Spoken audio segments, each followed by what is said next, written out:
호랑이의 젖을 먹고 자란 소년. 이야기는 통일신라 말기 세태의 기미가 완연하던 867년에 시작됩니다. 후백제를 건국하게 될 견훤은 경상북도 상주 가은현, 지금의 문경시 가은읍에서 태어났습니다. 그의 집안은 부와 권력을 손에 쥔 귀족이 아닌 하루하루 열심히 농사를 지어 살아가던 평범한 농부의 집안이었습니다. 그러나 견훤의 어린 시절에 관한 이야기는 결코 평범하지 않았습니다. 그의 탄생은 신비한 설화로 남아 전해져 왔습니다. 견훤이 갓난아기 포대기에 쌓여 있을 때 어머니가 아이를 잠시 숲을 아래 놓아두면 호랑이가 와서 젖을 먹였다는 이야기입니다.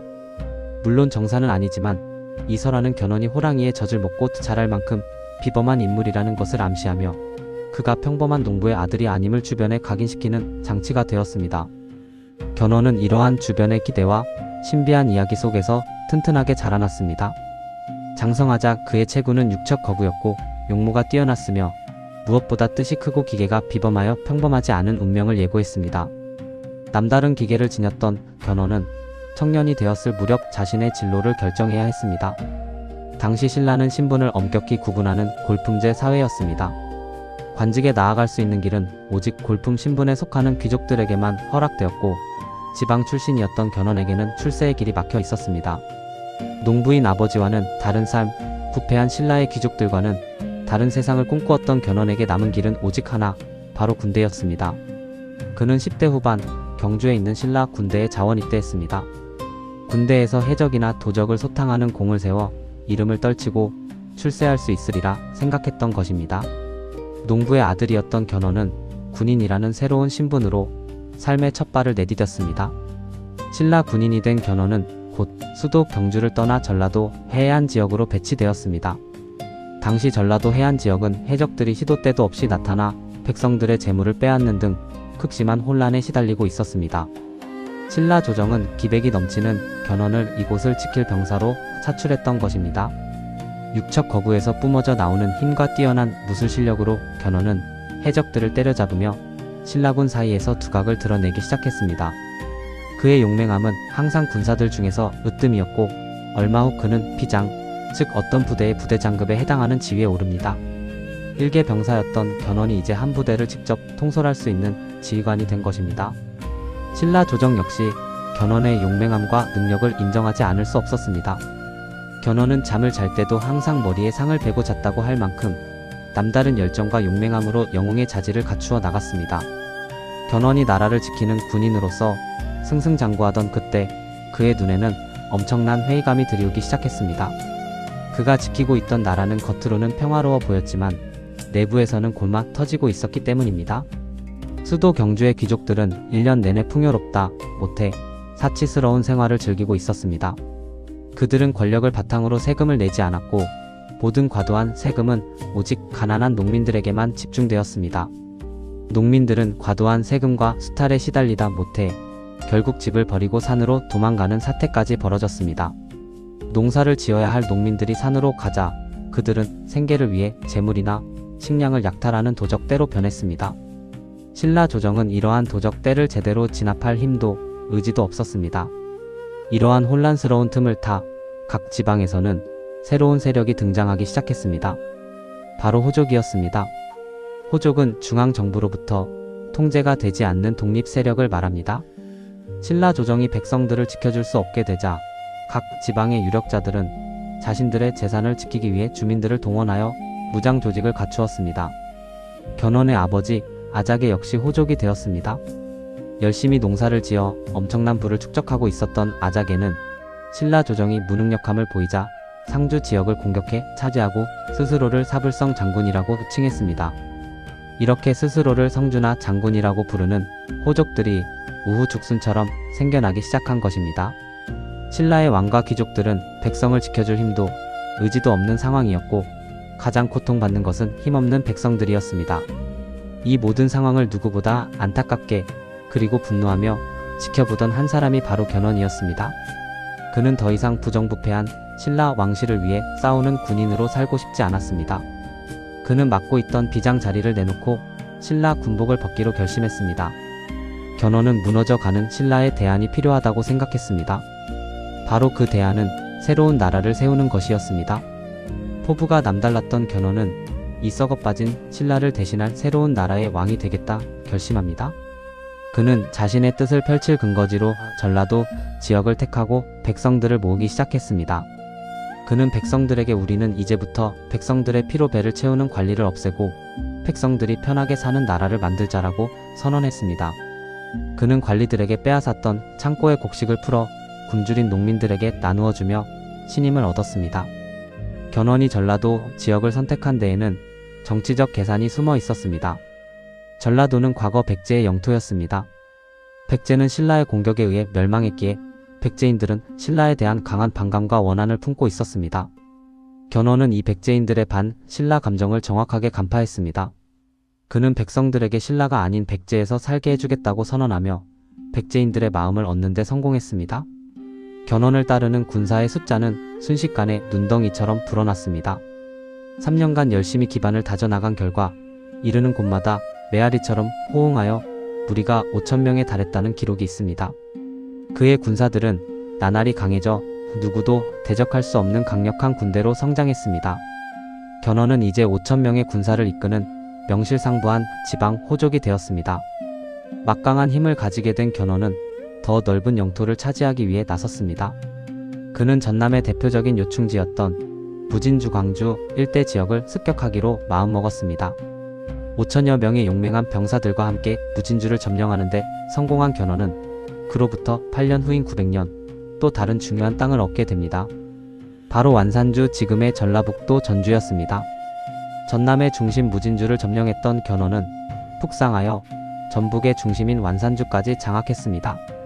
놀라운 것은 견훤이 완산주를 장악할 때 피를 한 방울도 흘리지 않았다는 점입니다.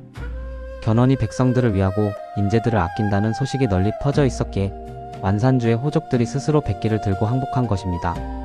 견훤은 백성들의 자발적인 지지를 바탕으로 완산주에 입성할 수 있었습니다.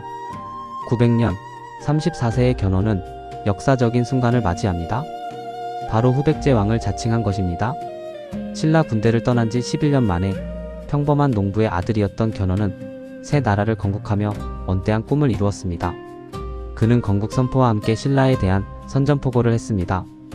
신라가 당나라와 손을 잡고 우리 선조들의 나라 백제를 쳐서 멸망시켰으니 이 어찌 원통한 일이 아니겠소. 완산의 도읍을 세운 것은 바로 백제의 마지막 왕 의자왕의 원한을 씻으려는 것입니다. 견훤은 신라가 당나라와 연합하여 600여 년 역사의 백제를 멸망시켰던 치욕을 언급하며 백제인들의 반신라 감정을 결집시켰습니다. 통일신라 시대는 저물고 한반도는 신라와 후백제로 쪼개지게 되었습니다. 그러나 이듬해인 901년 두 나라로 쪼개진 한반도가 다시 세 나라로 쪼개지는 일이 발생합니다. 바로 후고구려를 세운 궁예의 등장이었습니다. 다시 한번 한반도에는 새로운 삼국시대가 도래하게 된 것입니다. 후백제를 건국한 견훤에게 910년은 절체절명의 위기였습니다. 후고구려의 수군이 후백제 땅에 쳐들어온 것입니다. 이때 수군을 이끈 장군은 바로 훗날 고려의 태조가 될 왕건이었습니다. 왕건은 송악 호족 출신으로 궁예의 든든한 오른팔이었습니다. 왕건은 수군을 이끌고 서남의 한 지역을 점령했는데 이곳이 바로 지금의 나주 일대였습니다. 나주를 비롯한 영산강 일대는 토지가 비옥하여 곡물창고와 같은 역할을 했습니다. 후백제는 절대 이곳을 빼앗겨서는 안 되는 중요한 전략 지역이었습니다. 더 큰 문제는 나주가 후고구려에 점령당하면 후백제는 양쪽에서 협공을 당하는 샌드위치와 같은 위험에 처한다는 점이었습니다. 견훤은 이 상황을 좌시할 수 없었습니다. 나주가 왕건에게 투항한 데에는 이유가 있었습니다. 왕건의 지방과 나주 지역 호족들은 예로부터 해상 무역을 함께하며 협력 관계를 맺고 있었습니다. 막강한 수군을 보유한 왕건인 나주에 도착하자 나주 호족들은 견훤의 의지와는 상관없이 왕건에게 적극적으로 협조했습니다. 나주 일대는 견훤의 손을 떠나 후고구려의 땅이 되었습니다. 요충지 나주를 빼앗긴 견훤은 직접 후백제 군사 3,000명을 이끌고 출정합니다. 나주를 점령하고 있는 수천 명의 후고구려군과 치열한 전투를 벌인 견훤과 왕건은 열흘 동안 전력을 다해 공격을 퍼부었습니다. 이 전투에서 견훤은 쓰라린 패배를 맛봅니다. 이 전투라면 자신이 있다고 생각했던 견훤도 예상보다 훨씬 강력한 왕건의 군사력에 결국 철수할 수밖에 없었습니다. 견훤에게 왕건은 단순히 후고 구려의 장군이 아니라 자신의 야망을 가로막을 숙명적인 라이벌임을 각인시킨 사건이었습니다. 견훤은 분노를 참지 못하고 왕건에게 패배한 사실에 치를 떨었습니다. 그로부터 몇 년 뒤인 918년 6월 견훤에게 놀라운 소식이 들려옵니다. 나주를 공격했던 바로 그 왕건이 후고 구려에서 왕으로 추대되었다는 것입니다. 궁예의 폭정에 참을 수 없었던 신하들과 백성들이 궁예에게 등을 돌리고 왕건을 새로운 왕으로 세웠습니다. 후고 구려의 장군이었던 왕건은 신하들의 환호를 받으며 고려의 건국을 선포했습니다. 왕건과의 전투에서 쓰라린 패배를 맛봤던 견훤. 그는 이제 동등한 왕대왕, 각 나라의 우두머리로서 라이벌 관계가 되었습니다. 통일신라의 쇠퇴와 함께 후백제, 고려, 신라의 후삼국 시대가 본격적으로 도래한 것입니다. 왕건이 고려를 건국한 지 얼마 지나지 않아 견훤에게 또 한 번 청천벽력 같은 충격적인 소식이 들려옵니다. 바로 후백제왕 견훤의 아버지 아자개가 고려로 기부한 것입니다. 아버지가 자신의 맞수였던 왕건에게 항복했던 이 사건은 견훤에게 말로 형언할 수 없는 분노와 배신감을 안겨주었습니다. 아자개가 왕건에게 항복한 데에는 여러 이유가 있습니다. 아마도 견훤이 나라를 세운 후 아버지 아자개를 크게 대우해주지 않은 점도 있었을 것입니다. 반면 태조 왕건은 상주 지역을 장악하기 위해 아자개를 적극적으로 회유하고 포섭했습니다. 아자개의 고려 기부는 단순히 한 인물의 항복이 아니었습니다. 상주 지역이 통째로 고려 쪽으로 넘어간 것이나 다름없었습니다. 호족들이 고려에 투항할 때는 그를 따르는 군사, 재산, 지역민들이 함께 이동했기 때문입니다. 이처럼 아자개처럼 고려에 투항한 호족들이 한둘이 아니었습니다. 이는 왕건이 견훤과는 정반대의 정책을 펼쳤기 때문입니다. 견훤은 주적인 신라를 무력으로 응징하겠다고 선언하며 반신라 정책을 고수했습니다. 반면 왕건은 친신라 정책을 펼쳤습니다. 그는 전쟁으로 인한 신라 백성들의 피해를 줄이고 신라의 정통성을 존중하며 섣불리 공격하지 않겠다는 태도를 보였습니다. 이는 신라인들의 마음을 얻고 경상도 지역의 호족들을 흡수하기 위한 큰 그림이었습니다. 당시 군사권과 경제권을 갖고 있던 호족들이 경상도 지역에 많이 분포하고 있었습니다. 왕건은 이 호족들을 통합함으로써 점차 세력을 확장해 나가겠다는 원대한 목표를 가지고 있었습니다. 왕건의 포용 정책은 점차 빛을 발하기 시작했고 신라와 경상도 호족들은 무자비한 견훤보다는 왕건에게 기대를 걸기 시작했습니다. 비록 견훤은 왕건보다 18년 먼저 나라를 건국했기에 이때까지만 해도 비교적 안정적인 정권과 탄탄한 군사력을 가지고 있었습니다. 하지만 왕건의 세력이 점차 커지고 호족들을 흡수하는 것을 지켜보며 견훤은 위기감을 느꼈습니다. 그는 왕건이 나라를 안정시키고 후백제와 비등해지기 전에 위험한 싹을 잘라버려야 한다고 판단했습니다. 견훤은 자신의 용맹한 후백제군을 이끌고 출정을 결심합니다.